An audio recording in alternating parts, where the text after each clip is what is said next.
In the 1970s, 100,000 miles was a death sentence for your engine. Valve jobs, blown head gaskets, tailpipes blowing blue smoke like a fog machine at a rock concert. That was normal. That was expected. But then a small ceramic sensor, roughly the size of a spark plug, quietly appeared under the hoods of American cars in the early 1980s. Nobody talked about it. However, that little device did something no other single-engine part had ever done before. It taught the engine how to think. So why has almost everyone forgotten about it? The answer starts not with engineering, but with poison. By the late 1950s, the city of Los Angeles had a serious problem. A thick brown haze hung over the basin almost every day, stinging eyes and burning lungs. The culprit was automobile exhaust, and the sheer volume of cars pouring into Southern California made the problem worse every year. In 1963, the federal government responded with the Clean Air Act, and in 1970, a much stricter version followed, setting hard limits on what could come out of a tailpipe. For automakers, this created an engineering crisis. The engines of that era used carburetors to mix fuel and air, and carburetors were mechanical devices that worked on vacuum and venturi effect. They were clever in their way, but they were deeply imprecise. A carburetor could not adjust for changes in altitude, temperature, humidity, or engine load in real time. It delivered fuel based on a fixed set of mechanical calibrations, and those calibrations were always a compromise. Anyone who owned a carbureted car from this era knows the frustration firsthand. You would park in the driveway on a cold January morning, turn the key, and the engine would cough and stumble because the choke was not quite right. You would drive into the mountains on vacation and the engine would bog down because thinner air at altitude threw off the mixture. Mechanics spent entire careers rebuilding carburetors, adjusting float levels and jet sizes, chasing a perfect tune that moved like a target in the wind. How did anyone expect an engine to last when the very system feeding it fuel was guessing at the recipe every single time? When the mixture ran too rich, unburned hydrocarbons poured out the exhaust. When it ran too lean, combustion temperatures soared, and nitrogen oxides formed in the cylinders. Either way, the air got worse. The catalytic converter arrived in the mid-1970s as the primary tool for cleaning up emissions. But catalytic converters had a critical weakness. They needed the engine to run at a very specific air-to-fuel ratio, right around 14.7 parts air to 1 part fuel. Too far in either direction, and the converter's efficiency collapsed. The carburetor simply could not hold that number with the precision a catalytic converter demanded. The automotive industry needed something entirely new. And it turned out, a team of engineers at a German company had been working on exactly that problem for nearly a decade. Robert Bosch had been building automotive components since the early 1900s, starting with magneto-ignition systems for some of the first automobiles ever made. By the 1960s, Bosch was one of the largest automotive suppliers in the world, and its engineering labs in Stuttgart were among the most advanced anywhere. In the late 1960s, a team led by Dr. Gunther Baumann began developing a sensor that could measure the oxygen content in engine exhaust gases in real time. If you could measure how much oxygen remained after combustion, you could calculate whether the engine was burning too much fuel or too little. And if you could feed that information back to the fuel delivery system fast enough, you could adjust the mixture on the fly thousands of times per minute. The early prototypes were far from practical. Bosch engineers tested their concepts in secret, installing experimental hardware on a company-owned Mercedes-Benz 300 sedan and swapping it back out before every dealership service visit so Mercedes would not learn what Bosch was developing behind closed doors. The first oxygen sensors lasted barely an hour before the heat of the exhaust stream destroyed them. But the team in Stuttgart kept refining the design until the sensor could survive tens of thousands of miles inside an exhaust manifold. The sensor they built used a thimble-shaped ceramic element made of zirconia, plated inside and out with porous platinum. When exhaust gas flowed over the outer surface and ambient air touched the inner surface, the difference in oxygen concentration generated a small electrical voltage. High voltage meant the mixture was rich. Low voltage meant lean. That flickering signal became the heartbeat of a completely new approach to engine management. Bosch called it the lambda sensor. In the United States, it became known simply as the oxygen sensor, or the O2 sensor. In 1976, Volvo became the first automaker to install Bosch oxygen sensors in production vehicles, fitting them to the 240 and 260 models sold in the American market. It was a quiet debut.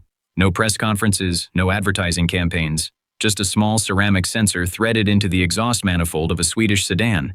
California mandated their use beginning in 1980. By 1981, federal regulations made oxygen sensors essentially mandatory on every new car sold in the United States.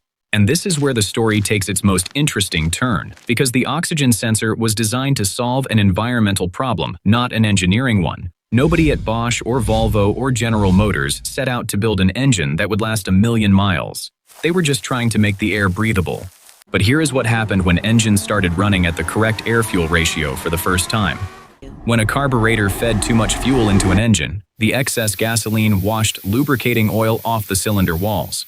Over thousands of miles, this fuel washing scored the cylinder bores, wore down piston rings, and contaminated the engine oil. The engine lost compression, burned oil, and eventually needed a rebuild. This was why so many cars of the 60s and 70s started blowing blue smoke around 70 or 80,000 miles. When a carburetor ran too lean, combustion temperatures climbed dangerously high.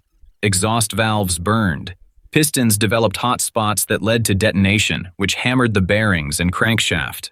The oxygen sensor eliminated both failure modes by keeping the mixture locked in a narrow band around that ideal 14.7:1 ratio. Cylinder walls stayed properly lubricated, combustion temperatures stayed within safe limits, and carbon deposits dropped dramatically because complete combustion left far less unburned residue behind. In practical terms, the oxygen sensor did for engine longevity what antibiotics did for human life expectancy.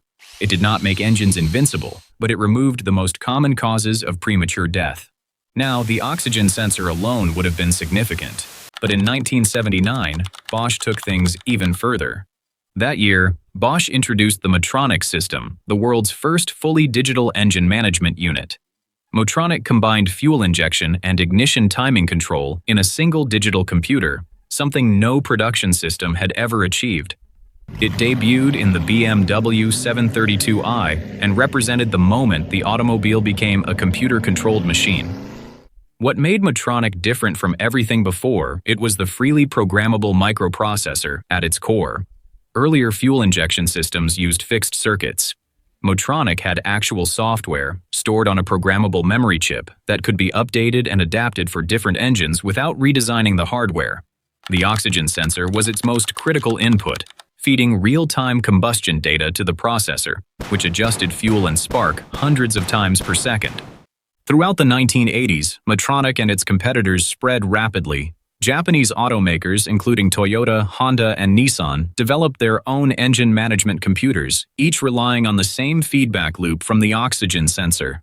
By the middle of the decade, the transition from mechanical to electronic fuel control was well underway at factories in Japan, Germany, Sweden, and Detroit. By the end of it, the carbureted passenger car was essentially extinct in the American market. But what did all of this actually mean for the car sitting in your driveway? The results were dramatic. In the 1970s, the average car reached the end of its useful life around 100,000 miles. By the early 2000s, that number had climbed to 200,000 miles, and the outliers went far beyond that. How far? Consider Irv Gordon, a retired science teacher from Long Island, New York. In 1966, Gordon bought a new Volvo P1800S. His daily commute was about 125 miles round trip, and he loved to drive. He changed his oil every 3,500 miles, used Volvo factory parts exclusively, and followed the maintenance schedule with the discipline of a man who genuinely enjoyed caring for a machine. By 2013, Gordon had crossed 3 million miles. When he died in November of 2018, his Volvo had accumulated 3,260,000 miles, roughly 14 round trips to the moon. The original transmission lasted the entire 52 years. The engine was rebuilt only twice, the first time at 680,000 miles as a precautionary measure that Volvo mechanics said was unnecessary, and the second time just before the 3 million mile mark. Gordon's Volvo was a 1966 model, built before the oxygen sensor era. But his story illustrates what became possible once electronic fuel management arrived. Gordon achieved his mileage through extraordinary personal discipline. He checked fluids weekly, never let anyone else drive the car, and kept the P1800 parked outside year-round just blocks from the ocean on Long Island because he never had a garage. After oxygen sensors, the car itself took over much of that vigilance. You did not need to be Irv Gordon to get 300,000 miles out of a Toyota Camry. The car could manage its own internal chemistry as long as the sensor was working and the oil was changed on schedule. The Mobil Oil Company proved this in a more controlled setting during the mid-1980s, placing a standard production BMW E33 series on a dynamometer and running it continuously, day and night, using Mobil 1 synthetic oil and following BMW's recommended maintenance intervals. After just 4 years, the car reached 1 million miles. When engineers tore down the engine and measured the internal components, they showed remarkably little wear. The test was so successful that it earned Mobil the contract as BMW's official motor oil supplier. More recently, a Chicago delivery driver named Brian Murphy broke the million-mile mark in his 2007 Nissan Frontier pickup in 2020. The original clutch lasted 801,000 miles. Nissan rewarded him with a brand new truck. A delivery driver from Kansas named Farrah Haynes put over 1 million miles on her Hyundai Elantra.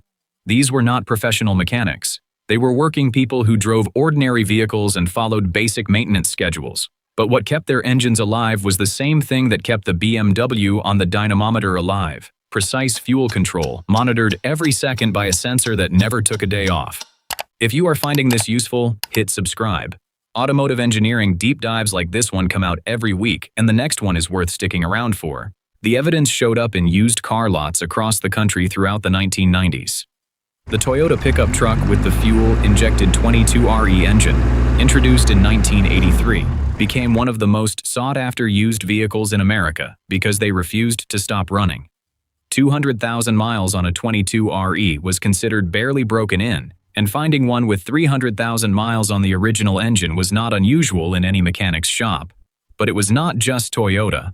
Volvo's red block engine in the 240 sedan, paired with Bosch fuel injection and the Lambda sensor, carried families through 300,000 miles of school runs and summer road trips. The Honda Accord with its electronically managed engine became the best-selling car in America, partly because word spread among buyers that Hondas lasted. None of these were exotic or expensive. They were ordinary machines, and the oxygen sensor was the invisible reason they kept running far longer than anyone expected. The diesel world had its own parallel story. Engines like the Mercedes OM 617, a 5-cylinder diesel workhorse produced through the 1970s and 80s, routinely surpassed 500,000 miles with nothing more than basic maintenance and regular oil changes. Some examples have been documented at well over 700,000 miles on original internals. The Cummins 6BT, found in Dodge Ram trucks starting in 1989, became legendary for reaching 1 million miles in commercial service. Diesel engines already had inherent advantages, including stronger internal components, lower combustion temperatures, and fuel with natural lubricating properties. But when electronic fuel management arrived in diesel engines during the late 1980s, their already impressive longevity stretched even further. The common thread across every one of these vehicles, gasoline and diesel alike, was precision, and the oxygen sensor was the part that made precision possible. So why do so few people know about it? The oxygen sensor does its job invisibly. Unlike a timing belt or a water pump, it has no moving parts and makes no noise.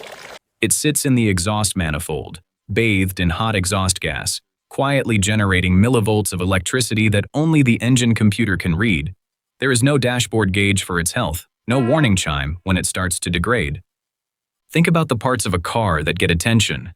Brakes squeal when they wear down. Tires go visibly flat. A serpentine belt chirps on a cold morning.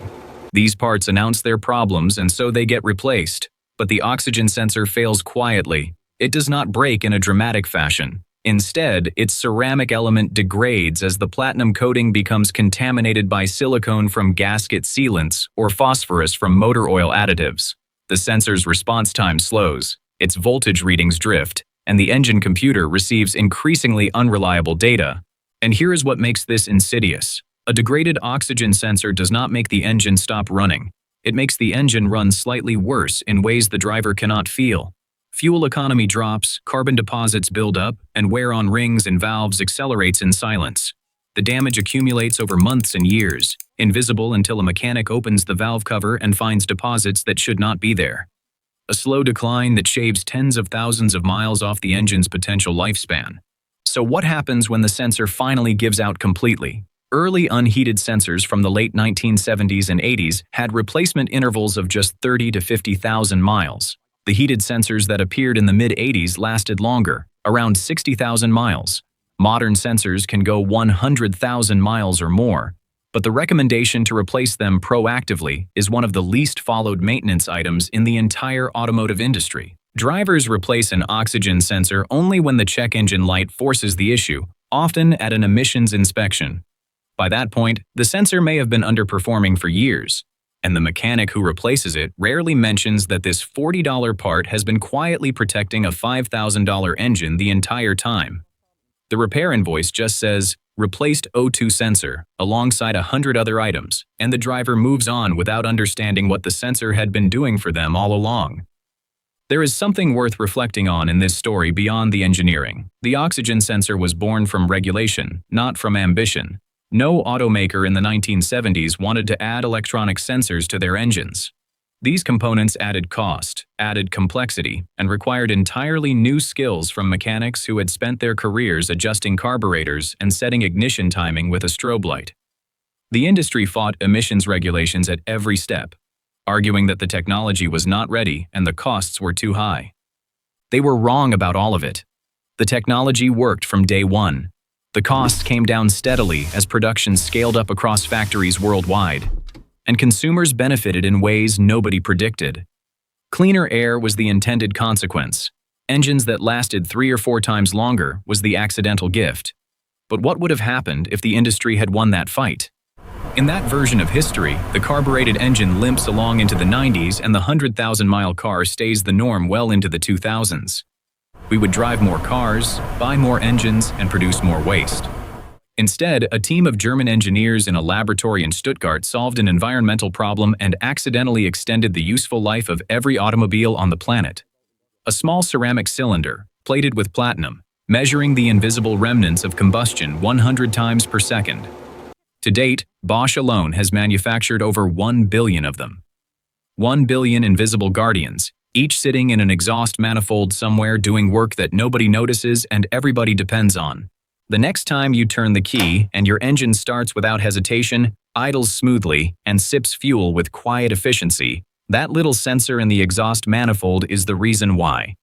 It has been working since the moment you started the car, adjusting the fuel mixture while you adjust the mirror, protecting cylinder walls and valve seats while your mind is on the morning commute. And it will keep working long after you have forgotten this video, which, when you think about it, is exactly what a good engineer would want, because the best parts are the ones you never have to think about. Until someone reminds you, they are there. If this changed the way you think about what is happening under your hood, the next video goes even deeper into the engineering decisions that separate cars that last from cars that do not. It is worth your time.